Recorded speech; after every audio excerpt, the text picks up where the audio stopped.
So this is what our outline will look like. I think we've already started with the introduction, but I'm going to be introducing our speakers later on. I'm going to be introducing them one after the other when it's their turn.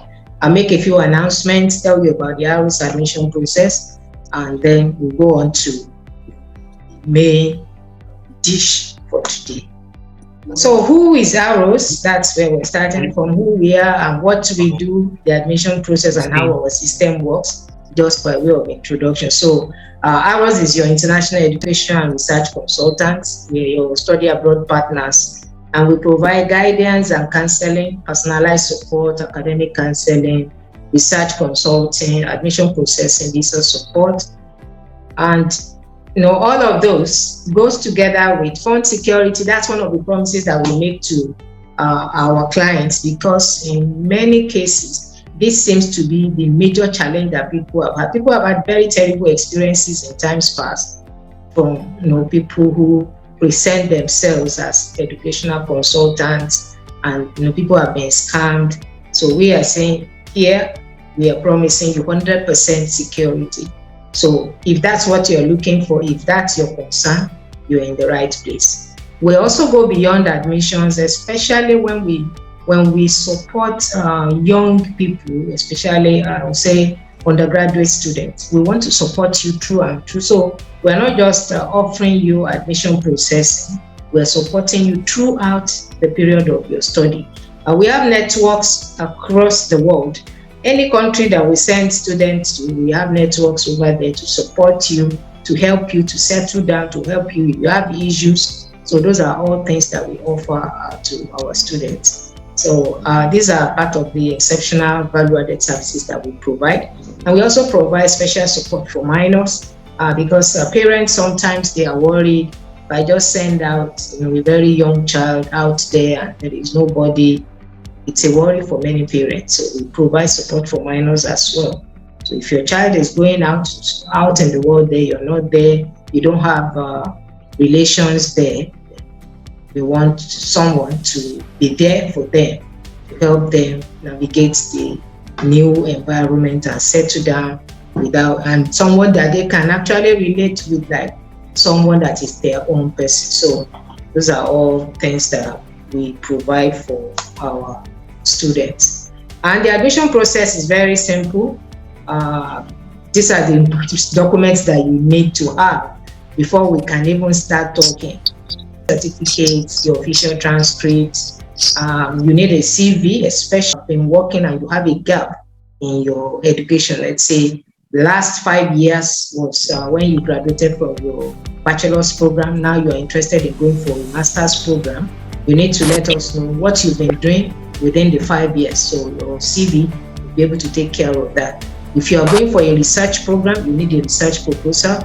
And sometimes when the gap in your study is quite enormous, or your result is not very good, you may need to provide proof of work experience to show that you have additional experience apart from your educational experience.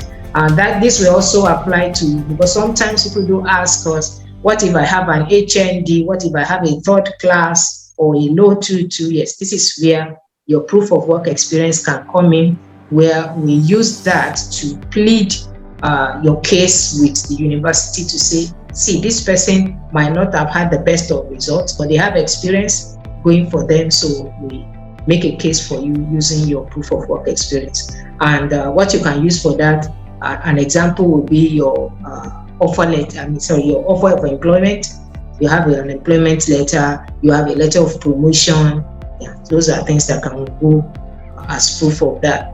So if you're ready to start the journey, all you need to do is go to arostransactions.com. That's AROS website. There is a tab for admission services. You go there, complete the application form, upload all the required documents, and then you can get in touch on WhatsApp. Sure, everyone knows WhatsApp number +601121748309. So anytime, there will always be someone there to attend to you.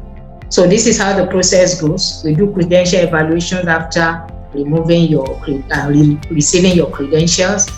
Then we expect to make a security deposit of $100 if you are going to study in any of the Western states mostly.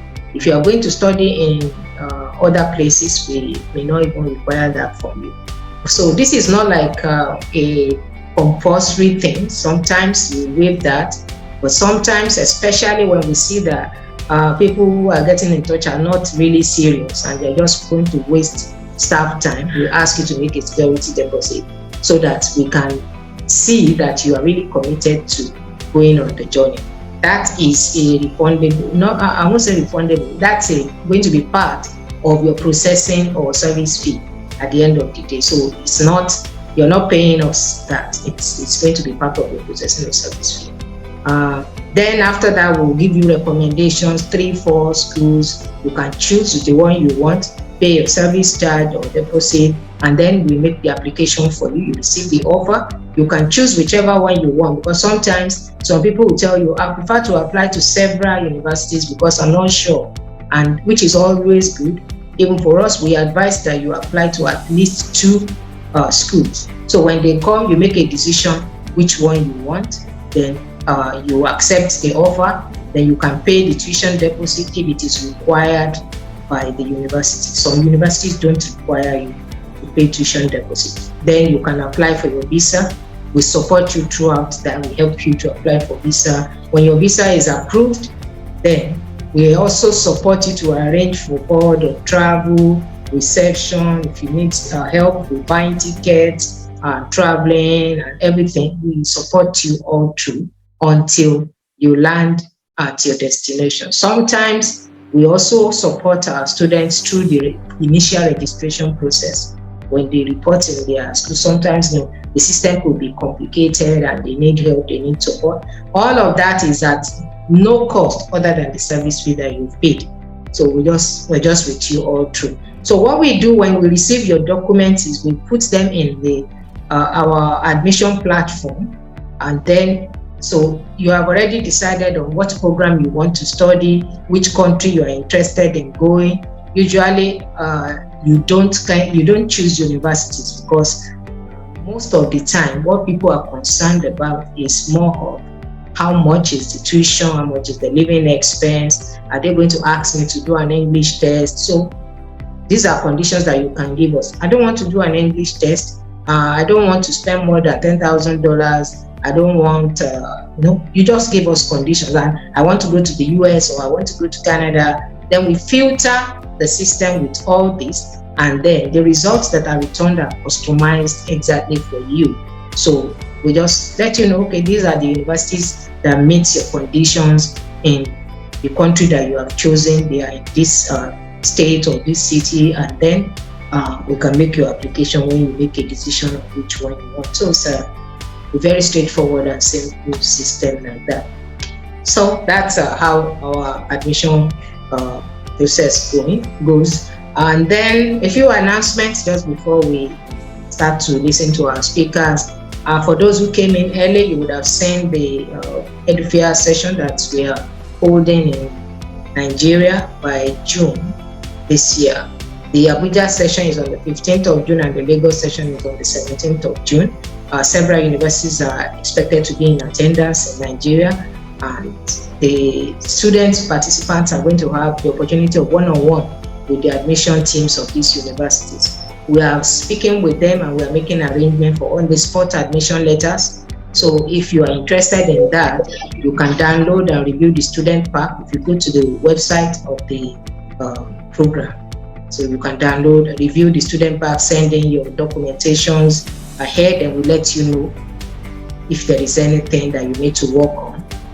We're covering both bachelor's, master's, a PhD, and even professional courses.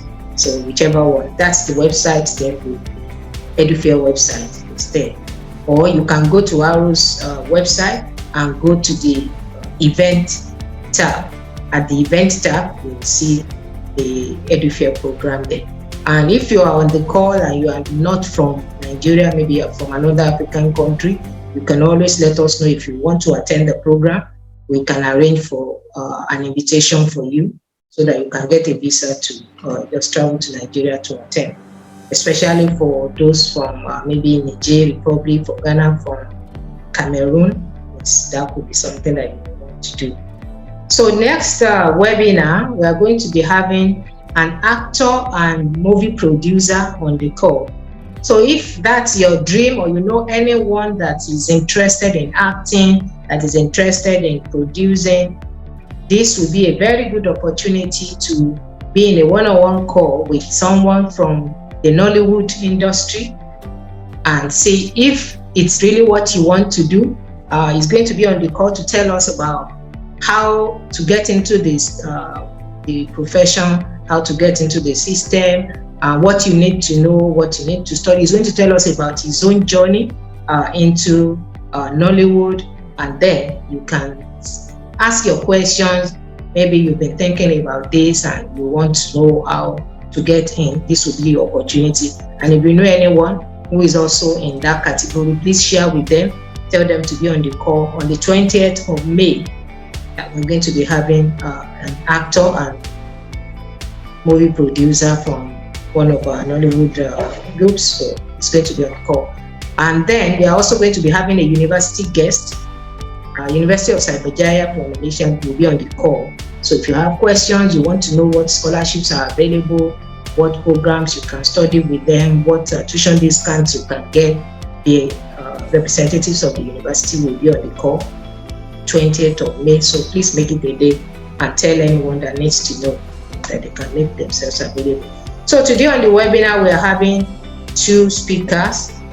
Luluwa is an international student in Malaysia. He's going to be speaking to us about his experience, about opportunities that you can access as an international student here, especially as an undergraduate international student. And then we're going to also be speaking with Dr. Bruno Tanko. He's an assistant professor at the Malaysian campus of the University of Broaden, United Kingdom. So he's going to be speaking to us about the world of work in tomorrow's workspace. Things are changing, some jobs are disappearing, new jobs are coming up. How do you prepare yourself to be relevant in the tomorrow's future workspace? Because it's not just enough to go abroad, it's not just enough to study a course. How do you study the right course? How do you make the right decision? Dr. Bruno is a quantity surveyor. He's a registered quantity surveyor. He's a fellow of so many associations. When I'm introducing him personally, you're going to hear more about him. But we're going to be speaking to Luluwa first, and he's going to be sharing with us about his experience. So there are a few other announcements before we go to them. I think this was on last week. So if you are interested, Arrows will post the link again for you to in the chat box, so you can get in and check if you are qualified, and then you can apply. Intakes that are currently open September 2023 is almost filled up. January 2024, April, May 2024, and September 2024. They are all open now. So don't wait. Start early. Start now, because good schools get filled up very, very fast. Cheap schools also get filled up very, very fast. So if you don't apply now, some universities are already filled up for September 2024. So if you want to go there, you have to wait till 2025. So the earlier you start, the better. Don't wait until you have everything. Put in express your interest, start the application, try to secure a spot, then you can try to gather whatever else you need to. Okay, so thank you. Sharing time now. I'm going to stop sharing my screen so we can.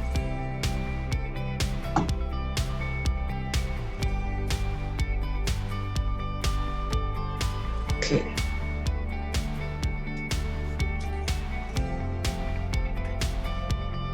Hello. So I'm going to be bringing on Araloluwa now.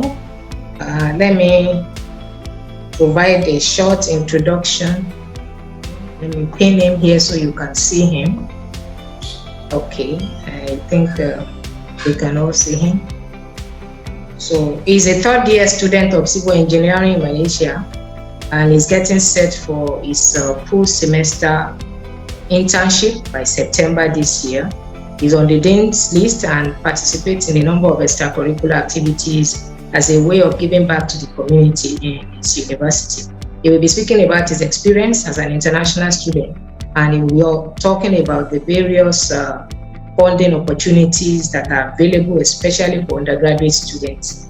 So let's start with him saying hello to the audience.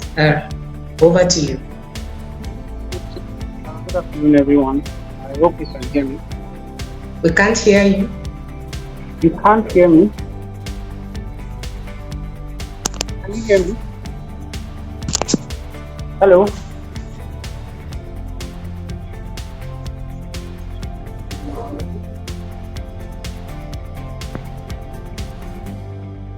Can we all hear him?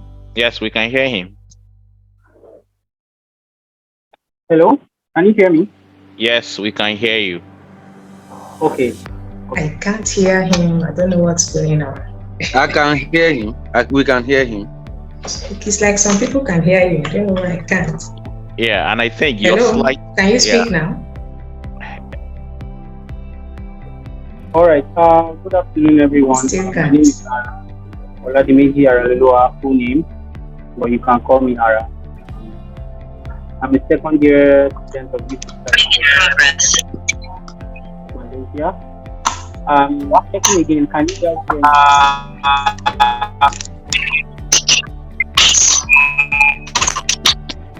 Hello? Yeah, I can hear you now. Yes. Yeah, so I'm a second year student of UCSI University, Malaysia. I'm studying civil engineering. Yeah, basically that's it. I will be speaking on a couple of things, not much. And I'm hoping you have questions I can answer, hopefully. If not, I'll just pass to mommy to answer for me, because I've been here for just over a year, a little over a year. So firstly, I will start with a little of introduction, what I do, where I'm studying, the benefits of studying here, I guess. So firstly, I would say I'm studying in Malaysia, and I'm studying civil engineering. And I chose this country because, mostly because of affordability. I think the first advice I would give anyone is choose a country and a course based on your funding. First off, you need to look at who is funding your studies. Is it your parents? Do you want to work and fund your education by yourself, or are you hoping to get scholarships and all of that? So I think first, if you can look on that, and then you'll be able to decide on what country you would go and like what course you would do. Because based on research, the average fee, the average tuition fee for Malaysian students is ranging from 50,000 ringgit to 80,000 ringgit for the whole course. Like for the duration of your course, it could be 3 years, it could be 4 years, it could be, I don't know if it's 5, but it could be ranging from that. So you have to look at your funding first. Next,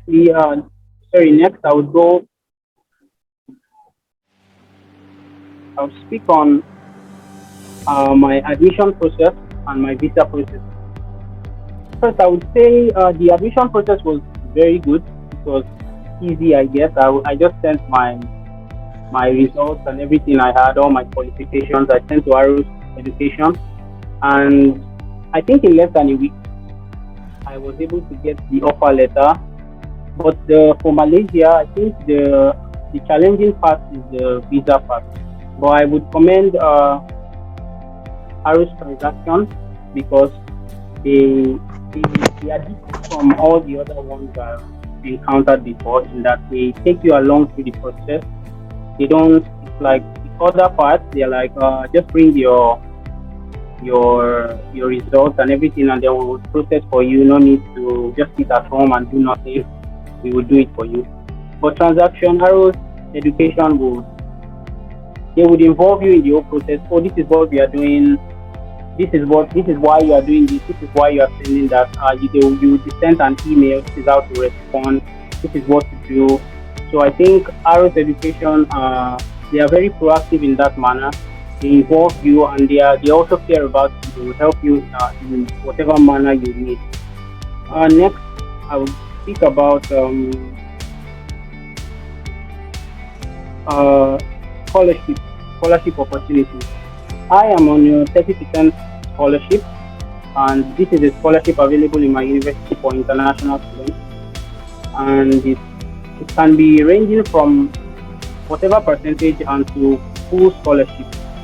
But getting a full scholarship is very challenging because first off, you have to be exceptional, like exceptional, and then you also have to like do well, like extremely well in the interview, which can be very hard to do, but it's not unachievable. So I think scholarships are available. In fact, a lot of scholarships are available. Once you meet the criteria and then you can do well in the interviews, scholarships are available for you. But of course, there is also the part where you can wait till you gain admission, and then probably after a year you can apply for the scholarship. Or even if you got the scholarship in your first upon entry, then you can appeal for an increase in the scholarship percentage. When you appeal, there's a couple of criteria you must meet. In that, in my school, you must have maintained a CGPA of 3.65, which means your CGPA at that point must not be less than 3.65, and you must not have gotten like less than 3.30 in any of the semesters. I hope you got what I'm saying. Your CGPA in any of the 3 semesters you've done must not be less than 3.0, and cumulative grade point average must not be less than 3.5, minimum of 3.5. So I think it's achievable if you can study. I say just study.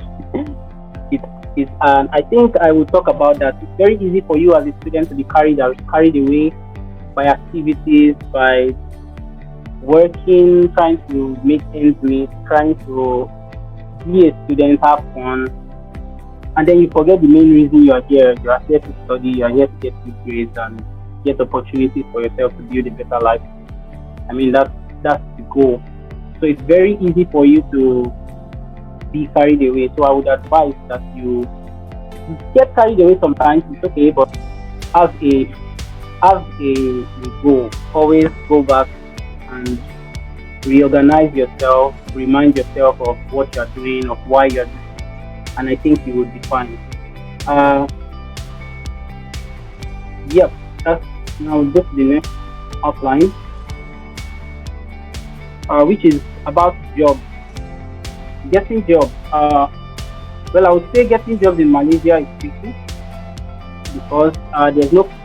I'm speaking in terms of undergraduate studies now. I don't have experience of being of postgraduate. So I would say for an undergraduate, it's kind of tricky to get jobs because there's no provision by the government for international students to work. You would need to possess some kind of skill and be very resourceful to be able to get jobs. Well, in total, I have worked like 3 jobs, 2 part-time jobs, which are just like a one-time thing. It was basically a packaging job I got through a friend, which I think I would divert a bit to networking and making friends. I think I visited Mrs. Edwards one time and she said, do I have friends? I said, yes, I have friends, African friends. And then she's like, yes, you came from Africa, of course you have African friends.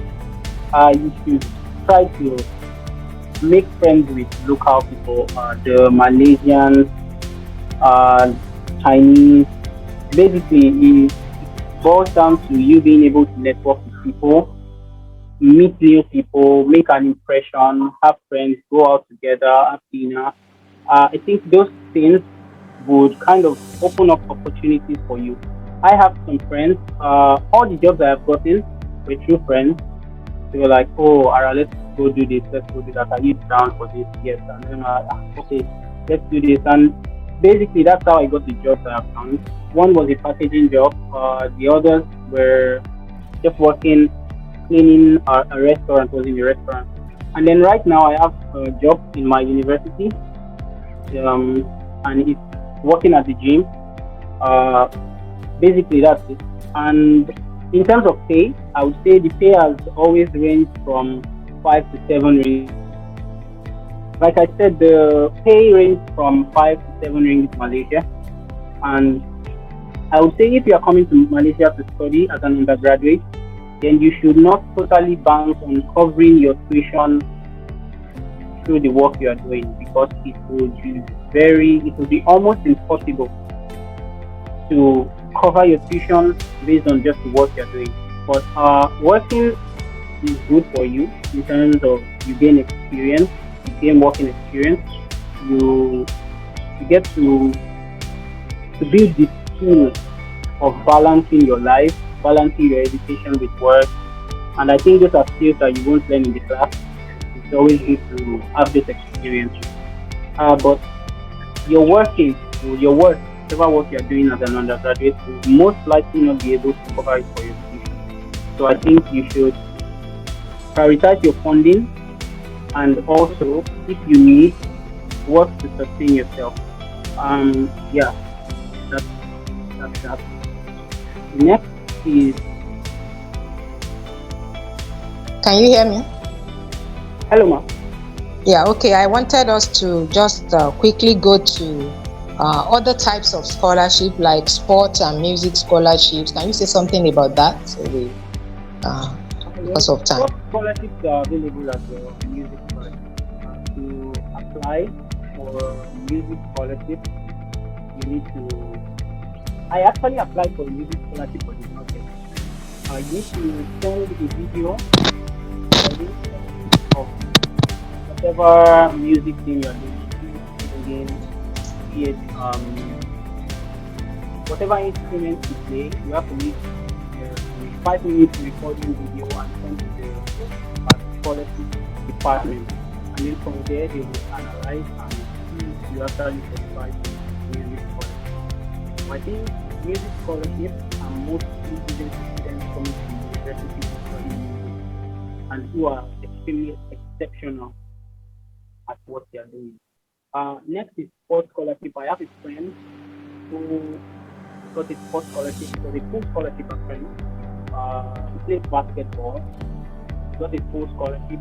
He declined actually, but I don't know, that's the way. I don't know why he declined, but he got a full scholarship offer based on basketball. I also have another friend who's local in Chinese. He plays badminton, and he has, I think, a 30% scholarship. But also, even when you get those scholarships, you still have to maintain a CGPA of not less than 3.3, which is important. In that whatever sport you are doing, you find it important as well. I would encourage sports. If you are good at sports, please keep up with it. Try to apply for the scholarship. You most likely be given. In my school, the sports that are done on a large scale are basketball, badminton, volleyball, sometimes futsal, handball. Yeah, just like the 5 major sports that you can. So, sports scholarships are very much available.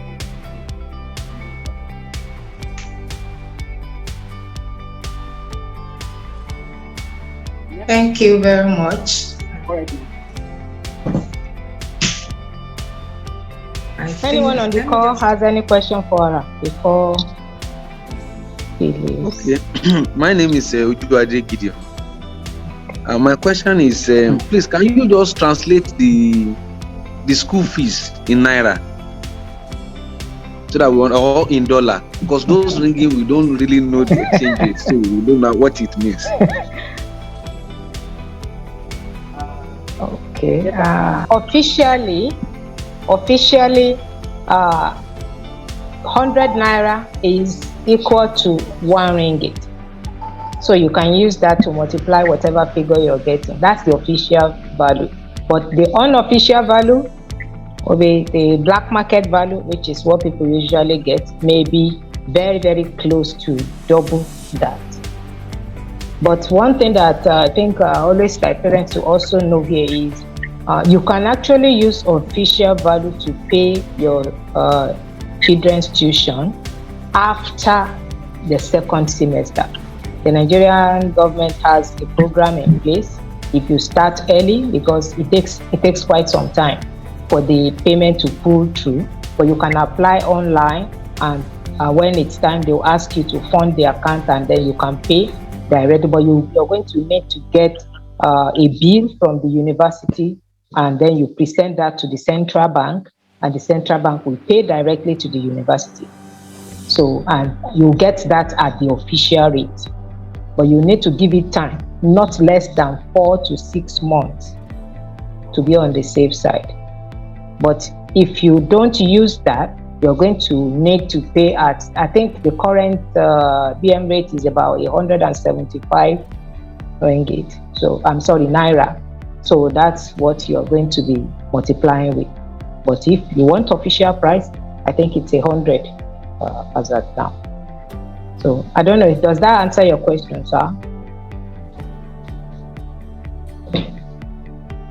Hello? Hello, sir.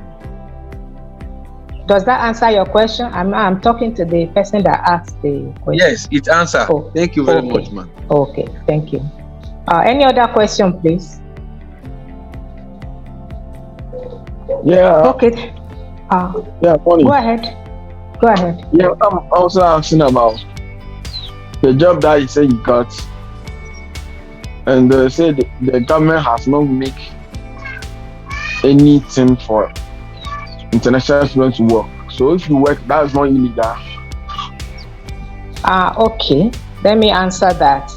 It is not illegal, so to say. In the International Student Handbook, it says you can work 20 hours per week. That's what it says in the official Malaysian International Student Handbook.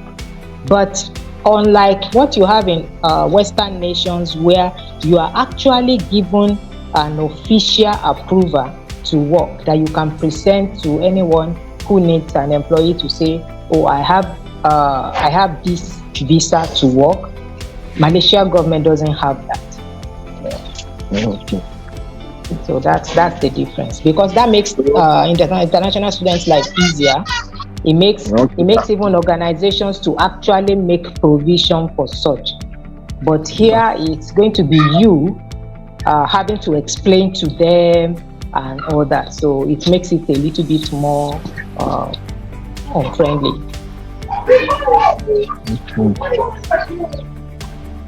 Any other question? Okay, so thank you very much, Lulua, for sharing your experience. I want to hope that those who might be looking to study or for their children have taken some information that could be useful there. Sports scholarship, music scholarship, and a lot of other merit scholarship, entry scholarship. I think one of the key things that we all need to note there is, even if you are getting a full scholarship, sport or music or whatever it is, you still need to be academically sound. So there is no way of excusing yourself from that. You still need to be academically sound. There are full scholarships for music, for sport, even for academics. They all have full scholarship, but you have to be exceptional and you have to be able to prove it. So I think. So we want to thank you again, Ararua, for sharing with us. Thank you very much. Maybe hopefully some other time we will be in touch when we need you to also share again.